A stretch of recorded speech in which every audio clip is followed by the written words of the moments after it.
झांसी जिले का एक मामूली सा घर, एक मामूली शक्लो सूरत और एक मामूली सी जिंदगी।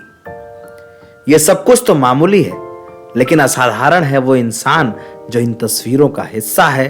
वो विद्वान जिसने 88 वर्ष की साधना में गणित का इतिहास लिखकर इस देश को अपने ज्ञान से पोषित किया है, लाभान्वित किया है।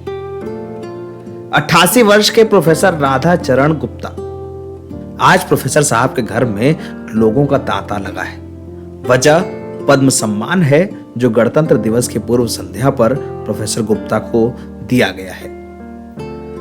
88 वर्ष की आयु तक गणित का इतिहास लिखने वाले, 88 वर्ष की आयु तक छात्रों को गणित सिखाने वाले और 88 वर्ष की उम्र तक राष्ट्र के लिए गणित के ज्ञान का अगाध भंडार सृजित करने वाले प्रोफेसर राधा चरण शुक्ला अब तक एक गुमनाम जिंदगी जीते थे। बुंदेलखंड क्षेत्र में उन्हें रामानुजन के नाम से जाना जाता था, लेकिन राष्ट्र नहीं जानता था कि उसके पास उपलब्धियों के रूप में एक ऐसे विद्वान का भी साथ है। झांसी जिले के रहने वाले प्रोफेसर राधा चरण शुक्ला ने इस बार अपनी विद्वता के बल पर पद्म पुरस्कार हासिल किया है। वो वही शख्स हैं जिनसे लोग पूछते थे कि आपने इतना काम किया तो आज तक कोई पुरस्कार क्यों ना मिला। जानकारी तो ऐसे ही मतलब लोगों से, आपस के लोगों से मिली है और वहाँ से भी एक वो आई थी मैसेज,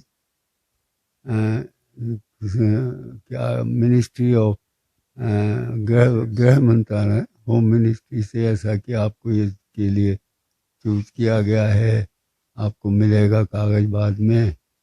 तो ऐसा है। और जहाँ तक कैसा लग रहा है तो अच्छा लग रहा है। और क्या है, क्योंकि ये लोग अक्सर हमसे पूछते थे कि आपने इतना काम किया, आपको भारत सरकार या कोई रिकॉग्निशन क्यों नहीं मिला, ये है। तो अब वो मिल गया तो लोगों की जिज्ञासा वो दूर हो गई। हमको अच्छा लगा कि भारत सरकार ने हमारे काम को रिकॉग्नाइज किया है। लेकिन ये बात समझनी होगी कि वो देश जिसने इस दुनिया को गणित के ज्ञान का भंडार दिया, जिसने इस दुनिया को तारों की गणना के लिए तमाम तरीके के विज्ञान से रूबरू कराया, वो देश जिसने इस दुनिया को दिखाई योग की ताकत, उस देश में एक विद्वान गुमनाम जिंदगी जी रहा था।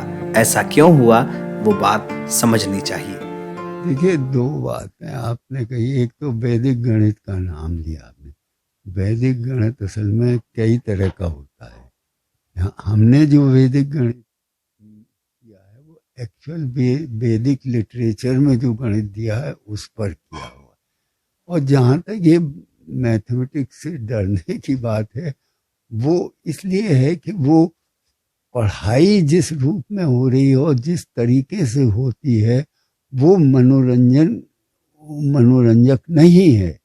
इसलिए लोगों को उसको इम्प्रूव करने की ज़रूरत है, उसको सरलीकरण करके और मनोरंजक बना के बच्चों का डर दूर किया जा सकता है। और हायर लेवल पर तो उस पर डिपेंड करता है कि उसका जो बैंड है मैथमेटिक्स की तरफ है कि नहीं, उस तरफ, तब उसको मज़ा आएगा जो है। लेकिन बचपन में, जबकि छोटे लड़कों में जो कि सबको गणित पढ़ना है, तो उस समय तो उसको मनोरंजक बनाना चाहिए, उस तरह से पढ़ाना चाहिए, उस तरह की सामग्री इकट्ठी करके उस तरह का।